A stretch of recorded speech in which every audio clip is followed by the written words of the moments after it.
Hello hi, कैसे हैं आप लोग। हम लोग आज पढ़ेंगे डिफ्यूजन। तो फुल एनर्जी के साथ पढ़ना है। वो कहते हैं ना कि इत्तेफाक अपनी जगह, इत्तेफाक अपनी जगह, खुशकिस्मती अपनी जगह, इत्तेफाक अपनी जगह, खुशकिस्मती अपनी जगह, खुद बनाता है जहाँ में आदमी अपनी जगह। तो इसी के साथ हम लोग क्लास पे स्टार्ट करते हैं। तो आज का टॉपिक है हम लोगों का डिफ्यूजन। तो डिफ्यूजन क्या होता है, इसको हम लोग पढ़ेंगे। The intermixing of particles of different types of matter due to their kinetic energy. अब देखिए, intermixing of particles of different types of matter, अलग अलग तरह के मैटर का जो पार्टिकल्स है वो आपस में खुद मिल जाता है, ठीक है। और किसकी वजह से मिलता है, तो काइनेटिक एनर्जी की वजह से मिलता है। हम इसे क्या कहते हैं, डिफ्यूजन कहते हैं। हम इसे एग्जाम्पल से समझेंगे कि क्या हो रहा है डिफ्यूजन। फॉर एग्जाम्पल कि जैसे आप क्या कर रहे हैं कि एक गिलास वाटर लिए, एक गिलास पानी लिए, ठीक है।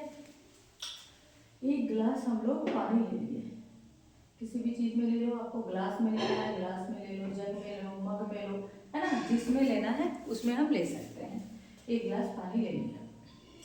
अब क्या करना है हम लोगों को, एक दो ड्रॉप इसमें इंक डाल देंगे, ठीक है। हम लोग इसमें क्या डाल दे रहे हैं, इंक डाल दे रहे हैं। आप देखिएगा कि यार धीरे धीरे धीरे धीरे आप इसको गौर से देखिए, धीरे धीरे धीरे धीरे ये फैल रहा है, ठीक है। तो ये कौन सा प्रोसेस हुआ, डिफ्यूजन हुआ। एक दूसरे में वह घुल जाएगा, मिल जाएगा, ठीक है। जिस कलर का इंक होगा उस कलर का पूरा पानी हो जाएगा, ठीक है। फिर है इस एग्जाम्पल्स को हम यहाँ पे एग्जाम्पल भी लिख दिए हैं, तो एग्जाम्पल को समझते हैं। The reddish brown bromine vapour moves from the bottom jar to the top jar. इसको हम लोग समझते हैं कि एक जार है, एक जार यहाँ पे ले लिए,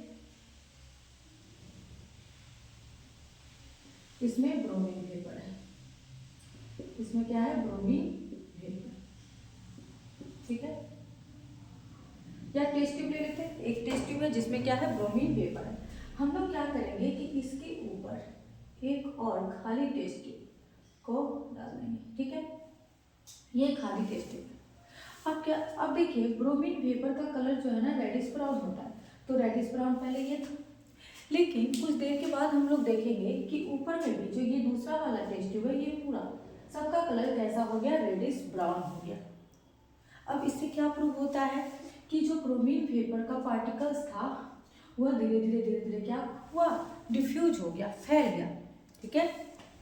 ये हो गया। सेकेंड एग्जांपल हम लोग समझते हैं, the smell of cook food reaches our nose. Yes, आपकी मदर जो है वो किचन में खाना बना रही है और फिर वहाँ से क्या होता है कि आपको फूड का स्मेल आता है, ठीक है। तो फूड में जो भी मसाला वगैरह यूज होता है वह एयर के पार्टिकल्स के साथ मिलकर क्या हुआ, आपके नाक तक आ गया।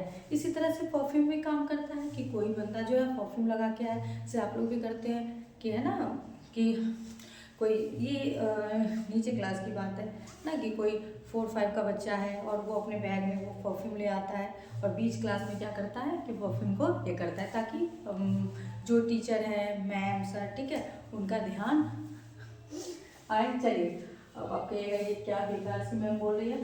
खैर आगे हम लोग देखते हैं। If a drop of ink is put in a jar of water, the color soon spread to the whole of the jar.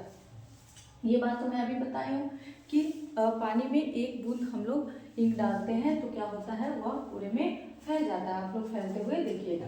चलिए, if we write something on the black board and do not erase it for a long period of time, the chalk particles get diffused with particles of blackboard. Yes, पहले अभी तो black board का use बहुत कम हो रहा है, पहले black board का यूज होता था, तो हम लोग भी पढ़े हैं। तो ब्लैक बोर्ड में क्या होता था कि सर लिख रहे हैं, ठीक है, चौक से लिख रहे हैं, तो वह जो चौक है, चौक पार्टिकल्स वह ब्लैक बोर्ड के साथ जो है वह अच्छे से जब हम उसको ज़्यादा दिन तक ज़्यादा दिन तक क्या छोड़ना, मतलब आप जो है उसको 1-2 घंटे तक अच्छे से साफ़ नहीं करें तो वह धीरे धीरे क्या होता है उसमें इंटरमिक्स हो जाता है, उसके साथ ऐसा लगेगा कि वो चिपक गया।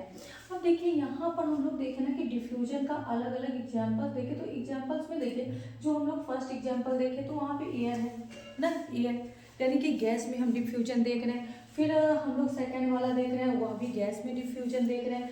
थर्ड में क्या है, तो यहाँ पे हम लोग लिक्विड में डिफ्यूजन देख रहे हैं।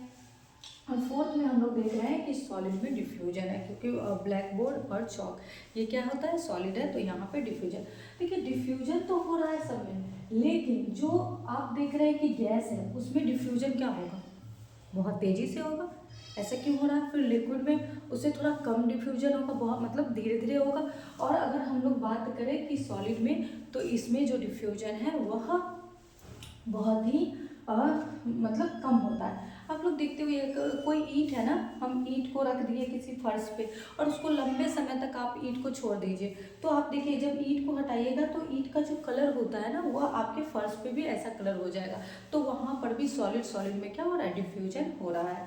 तो कहीं पर डिफ्यूजन बहुत फास्टली हो रहा है, कहीं पर डिफ्यूजन जो है आराम से हो रहा है। तो ऐसा क्यों होता है उसको हम लोग समझेंगे। वो होता है ना कि पार्टिकल्स जो है, पार्टिकल्स में कितना काइनेटिक एनर्जी है उसके बेस पर होता है कि उसमें कितना तेज़ी से मूवमेंट हो रहा है, उसके बेसिस पर होता है। तो उसको भी अभी हम लोग समझेंगे। अब आगे है व्हाट अफेक्ट्स डिफ्यूजन, डिफ्यूजन को क्या क्या अफेक्ट करता है। तो सबसे पहले है the type of substance. Yes, substance का टाइप क्या है उस पर डिपेंड करता है। तो देखिए सॉलिड है तो उसमें कम डिफ्यूजन होगा, लिक्विड है उसमें उससे ज़्यादा डिफ्यूजन होगा, और गैस है उसमें उससे भी ज़्यादा डिफ्यूजन होगा। इसका रीज़न ये आप सब जानते हैं कि जो गैस, हम सबको ये बात तो पता है ना कि जो सब्सटेंस का पार्टिकल्स है वह क्या करता है, मूव करता है, ठीक है, मूव करता है लगातार, और उसके बीच में स्पेस भी होता है, यह भी हम लोग पढ़े हैं। और यह भी पढ़े हैं कि उसके बीच में अट्रैक्शन फोर्स होता है। और मैं आप लोगों को कल बताई थी कि जहाँ पर स्पेस ज़्यादा होगा, क्या स्पेस, पार्टिकल्स के बीच में स्पेस ज़्यादा होगा, ठीक है, अट्रैक्शन फोर्स क्या होगा, कम होगा। और अट्रैक्शन फोर्स कम होगा तो उस पार्टिकल्स का मूवमेंट क्या होगा, ज़्यादा होगा, ठीक है। तो अब आप यहाँ पर देखिए कि गैस के पार्टिकल्स के बीच में स्पेस क्या होता है, ज़्यादा होता है, जिसकी वजह से इसमें अट्रैक्शन फोर्स क्या होता है, कम होता है। और जब अट्रैक्शन फोर्स कम होगा तो यह क्या करेगा, मूवमेंट तेज़ी से करेगा, और जब मूवमेंट तेज़ी से करेगा तो इसमें डिफ्यूजन भी क्या होगा, ज़्यादा होगा, ठीक है। फॉर एग्जाम्पल कि आप समझिए कि एक बच्चा है, आप लोगों की तरह एक बच्चा है जो अपनी फैमिली के साथ रहता है।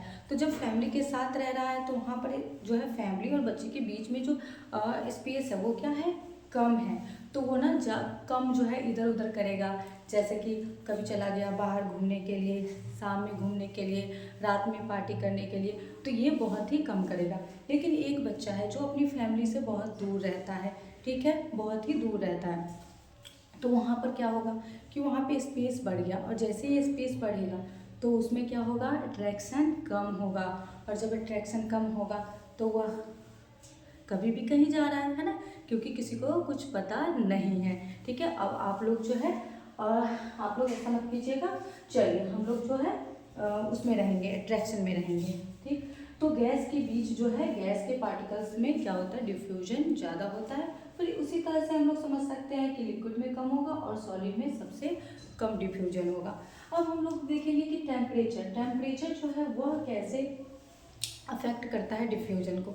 अब देखिए हम लोग यहाँ पे देखे थे कि डिफ्यूजन जो है यह पार्टिकल्स की काइनेटिक एनर्जी की वजह से होता है, ठीक है। तो अब इसी बात को समझते हैं, काइनेटिक एनर्जी क्या होता है। तो किसी भी ऑब्जेक्ट में मोशन की वजह से जो एनर्जी आता है उसको हम लोग क्या कहते हैं, काइनेटिक एनर्जी कहते हैं।